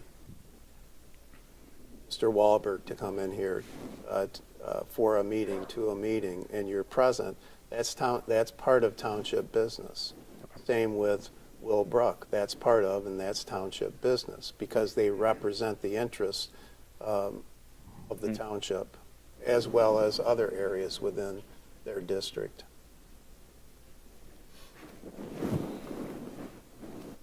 I take a narrow view on this because of what can happen and federal court decisions. Yeah. I don't disagree with Phil. I don't know what the motion's going to be. I mean, I think right now we're just talking about this room. okay. We'd have But to then come we would back need for to have the a- other rooms if yeah. we want to do something with the other ones.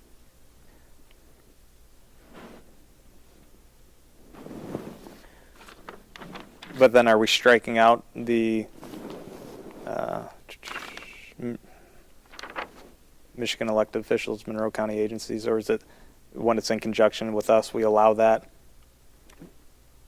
Phil, are you recommending this policy, this memo that we have, is that okay? Or are you saying to reword it? I think yes, be If you're reworded. having a meeting here with the road commission, as it relates to the business of Bedford Township, that's fine. If you're having a meeting here with a federal elected official as it relates to the interest of the residents of Bedford Township, that's fine. That's governmental use.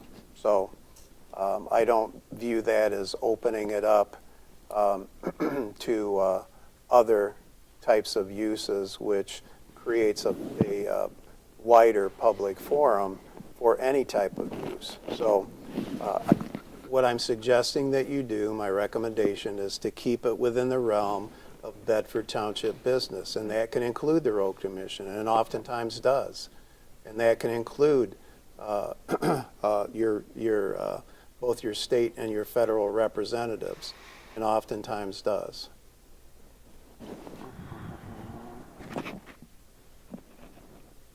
Or, let me ask you this, Phil, or should we come back and table this and do the whole thing with all the rooms and everything and be real I concise? would like that instead of piecemealing it together. I'd rather We do. really have a strong that. policy that says this is what we do. I think it would lend to consistency, which would be a good thing. I'll make a motion to table this till the next meeting. Support. That's two Further things under discussion? unfinished I have business. a question. We have a question. In the meantime, if someone wants to use the room, what do we do? We haven't developed, we haven't had a approval from the township board, which is required by our policy, so we would have to say no. You know, if, unless it's a township use, we would have to say no. Okay, so we'll Josh, bring you this made the back. motion. I support it. Support, You good with? the roll. Oh, there was no miss. Hirschberger? Mr. Stump? Aye. Mr. Bruning? Aye. Mr. Montroy? Aye. Ms. Janasek? Aye. Mr. Gore? Aye. Hirschberger votes aye. Mr. Pryor? Aye, motion carries.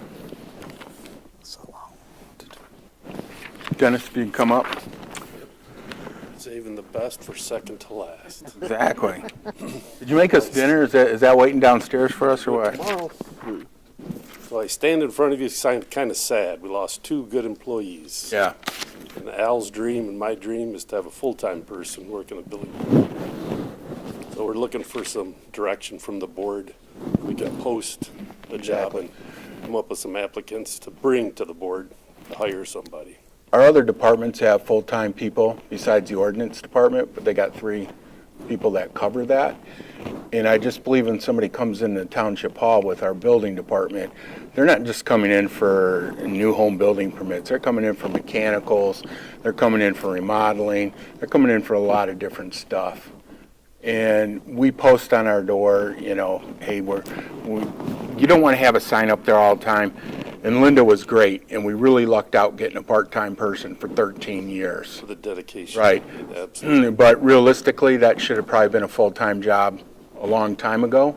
Yes. And if you want to talk about efficiency, Dennis, how many people did we used to have in the building department? We used to have seven people. Right. So this would be taking it down to Dennis and 1 full-time person.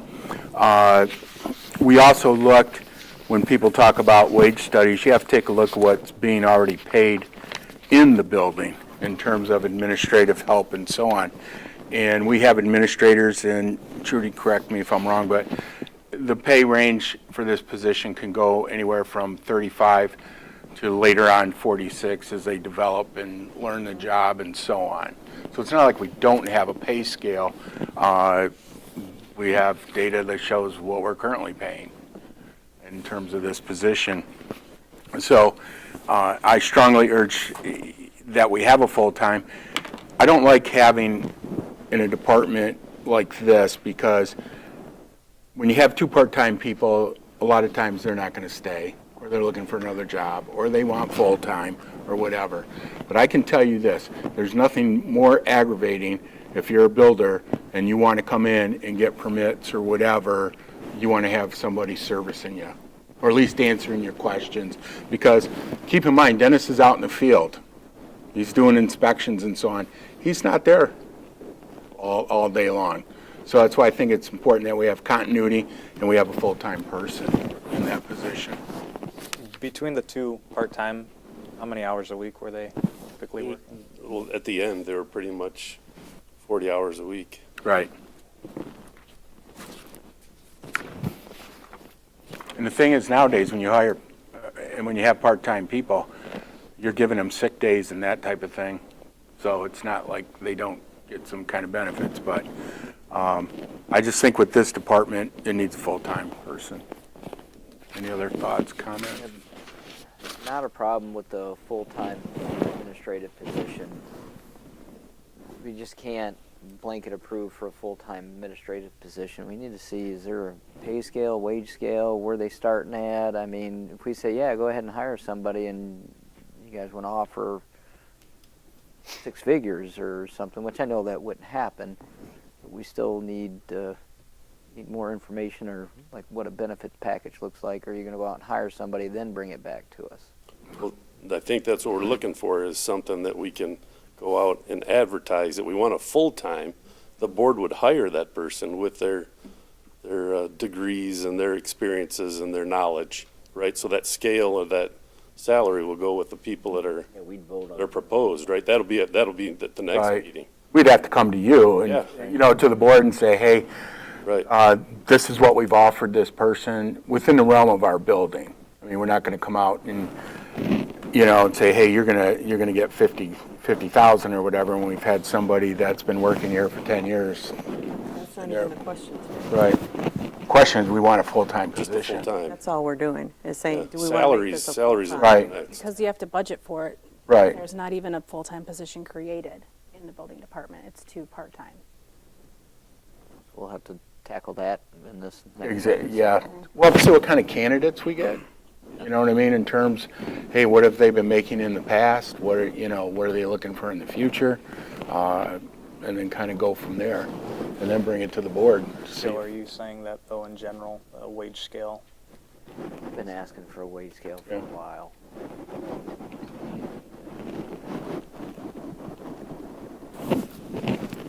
I'll make a motion to approve the full-time administrative position for the building department. Support. Have support. Any further discussion? Seeing none, Ms. Schurchberger, take the roll. Mr. Stump, Yeah, you're doing good. Aye. Mr. Bruni, Aye. Mr. Gore, Aye. Ms. Janusik, Aye. Mr. Montroy, Aye. Trigger votes aye, Mr. Pryor. Aye, motion carries. Thank you. Thank you. Thanks, Dennis, for coming out. Last, approved contract with Monroe County Road Commission for dust control. As we can remember, last year, we saved a lot of money, so we're going to do the same thing this year. Instead, didn't we used to pay like 40 or something, or 35? 51. Or 51, it was. $51,000. Right. So, And of which, the reason why we didn't, we said, let's hold off on this for a second. Right. Let's do a little digging. Let's bring it back. It's not an emergency. Let's take a look at it before we make the decision. And found out about this. So how has it worked out? Does it still kill your grass? Don't spray into my yard anymore. okay. But that was a sore subject with me and not wanting to prove it. But yeah, there's one year it killed a big section of my grass by the road. And I I was will- not happy. Joe, I will sprayed- work on that for less. you. And it did not flood, and it did not pack my car when I drove down it. So I saw Better they kept product. it. They kept this as 2,000 gallons a mile, which that's what they were doing with the Right. calcium chloride. But I was curious, kind of going, how was the dust? I guess did it work just fine? Did you hear any complaints, or I don't? I can tell you that it worked because we didn't get complaints. And we're usually the first office. Yeah, you're gonna They're hear it. calling You're us gonna hear up, it if they were. and we didn't have anybody. And one of the toughest guys that I've had to deal with for the last 8 years on a certain dirt road, and I'm not going to mention his name, Sorry, Al. had no complaints. Exactly.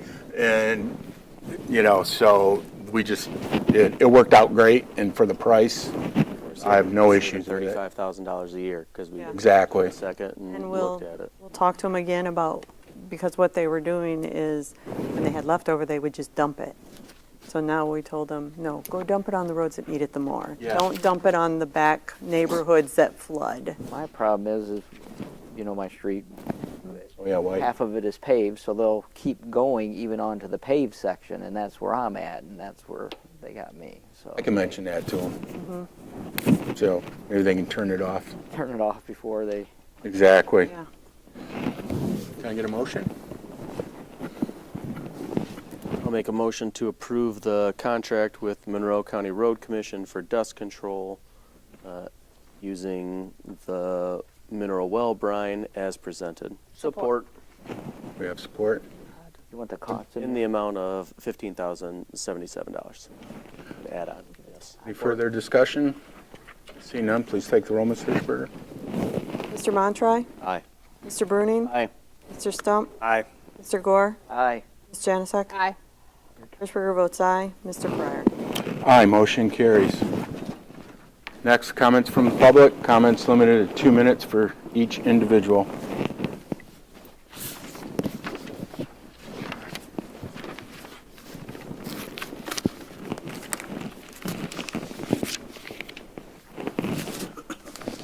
Lamar Frederick, I was astounded.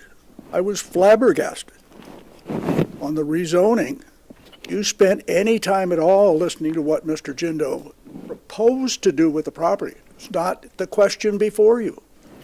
Question before you was a rezoning from C1 to C3. It took 20 minutes for you people to talk about it, and Phil finally explained to you what your duties are. Your duties are simple. You move from C1 with its permitted uses and uses with special approval to C3 with the uses and special approval uses. It includes C2 and C1. That's all you people had to look at. Not whether he was going to put a berm up, not whether he was going to put a buffer up, not whether he was going to come off of Lewis Avenue or come off of Stearns or go through the Trudy's cemetery. None of that is relevant, folks. Not at all. I thought you all knew that. Well, you finally did probably what the right thing, and then Phil explained contract zoning. That's been done here. It's a bitch to do, but it can be done. And if that's where you want to go, tell him to go do that. But I was really disappointed on how long you took to listen to what he said when it had no relevance to your decision-making. Thank you.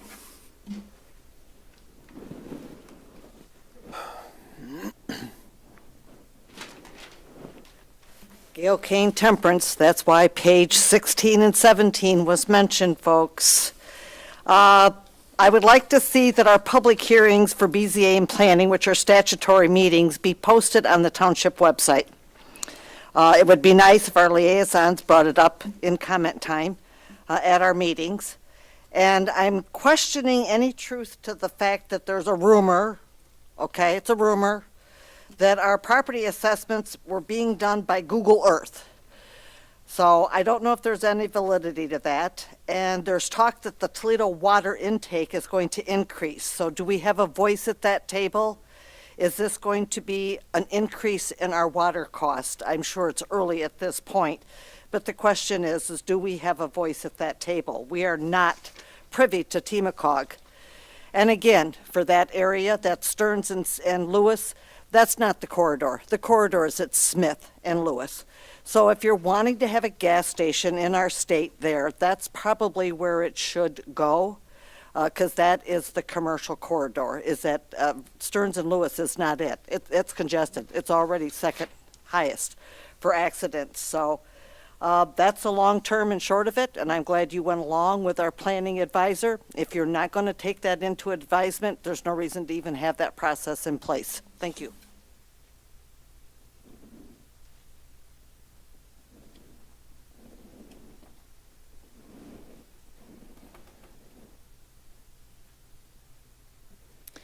Jacqueline Arvanitis, Temperance. At the last meeting, I stated that I had previously sent 9 items to the board, items that piled up because of this board's inaction, and I received no response. Several items have been raised repeatedly by Gail, Lamar, me, including tonight, that continue to be ignored. As Mr. Pryor lectured, any trustee can add an item to the agenda, but he also said residents don't get to demand it. I strongly disagree.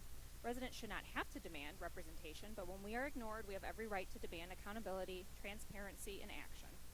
After that meeting, I again emailed every board member and formally asked, will you add these items to the agenda? If so, when? If not, why not? That was nearly 2 weeks ago. Not one of you responded with a decision on a single item. Since last summer, the board's response rate to my emails has been less than 30%. Mr. Pryor and Mr. Stump respond about half the time. Mr. Gore and Mrs. Hirschberger have responded once. Mr. Montroy and Mr. Bruning have never responded to a single email, even though I've sent them each at least 8. Through a FOIA request, I learned that Mr. Pryor forwarded one of my emails to the board, and Mr. Bruning replied, quote, "Al, I give two shits about her strong objection to the proposed changes." This response reflects a troubling attitude toward engaged residents. This board chose public service, but you are actively choosing not to serve the public that is trying to work with you. You choose not to respond to emails. You choose not to hold Mr. Bruning accountable. You choose to limit public comment to 2 minutes instead of the standard 3. You choose to ignore issues you initially committed to. You choose to violate rules and policies. I want the public to understand this clearly. You may not agree with every item your neighbors bring to the board, but there is no reliable pathway for residents to receive answers. If this pattern continues, it affects anyone who attempts to raise a concern. It doesn't have to be this way. Transparency and responsiveness are not unreasonable demands. They are the foundation of local government. You may choose to keep ignoring us, but we will choose to keep showing up, speaking out, and demanding better from the people we pay to serve this community.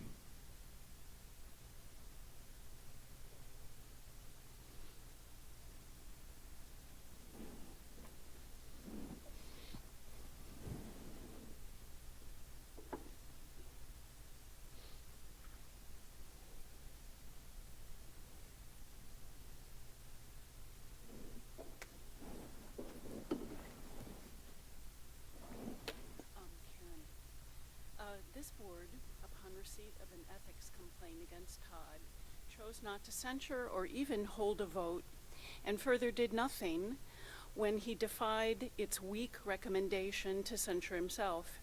Since then, in defiance of the township attorney's advice for moderation and tolerance, Todd has instead escalated his social media activity, glorifying violence and bigotry. Todd posted the Obamas depicted as apes, which Republican Senator Tim Scott called the most racist post he's seen, way before it was posted by Trump. After public outcry forced Trump to quickly remove his post, Todd instead reposted his an additional 4 times. We get it. If you don't get Todd's point, visit his page where racist equivalents of the N-word routinely abound. Todd's racist intimidation has recently hit home again more directly. Todd attempted to harass and intimidate a female Black Bedford Indivisible member on her own post regarding a planned protest. He responded on her page by offering a menacing choice. Choice number 1 I can't detail here because Todd's words violate board public comment obscenity restrictions. Number 2 was a choice, if she protested, to come home in a box, i.e. dead, a la Renee Good. Todd threatened in a targeted intrusive post a local Black female while also denigrating lesbianism, another favorite group he attacks. It should be noted that race, sex, and sexual orientation are groups legally protected, with legally protected status from harassment and discrimination.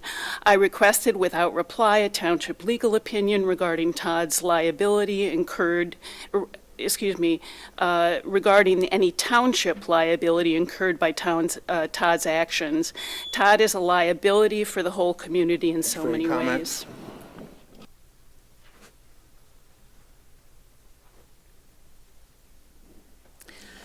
I'm here tonight to speak on a matter of basic decency and the ethical standards of this leadership body. Specifically, I want to address the board's ongoing failure to censure Todd Bruning for his public conduct.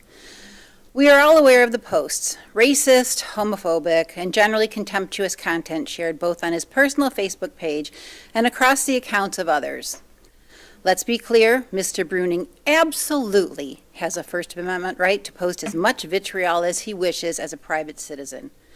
However, he does not have a mandate to do so while simultaneously sitting on the Bedford Township Board representing every member of this community.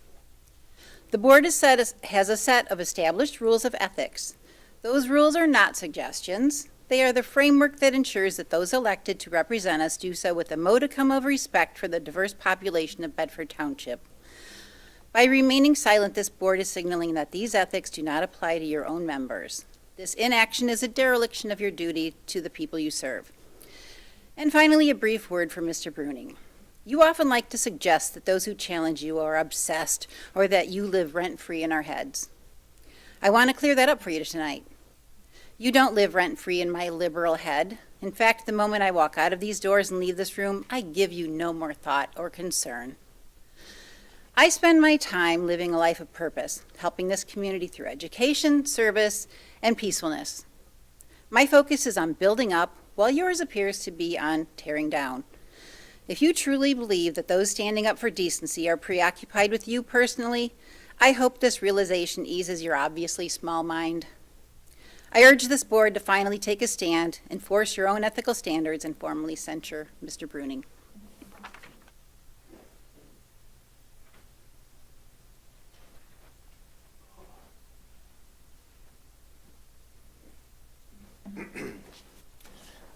Alan Petrosky, Lambertville. I hope I'm in the right spot. That's part of the township, right? I was hoping to see the sheriff of Monroe County. Is this the meeting that he attends, or am I at the wrong meeting? He comes once a month. Okay, so he would be here next meeting? Okay.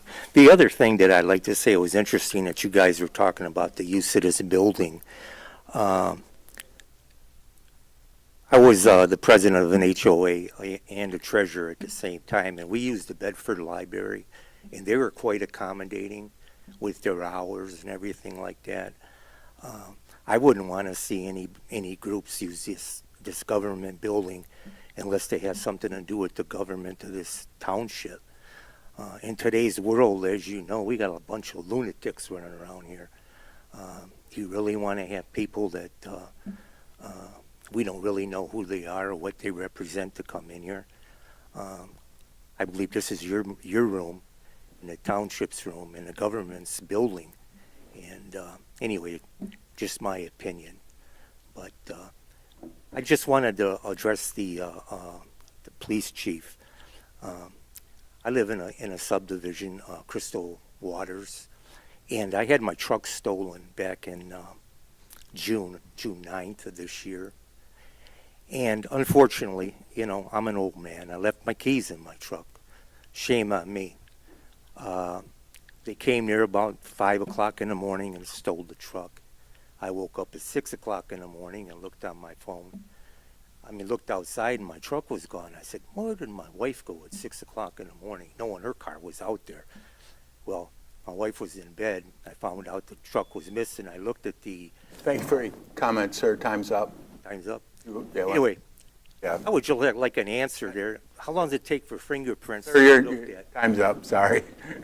Appreciate it.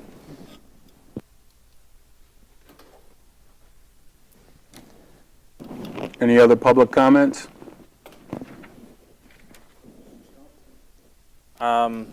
Fire department was brought up earlier. I think we can all agree we want sustainability, and we can all agree on that.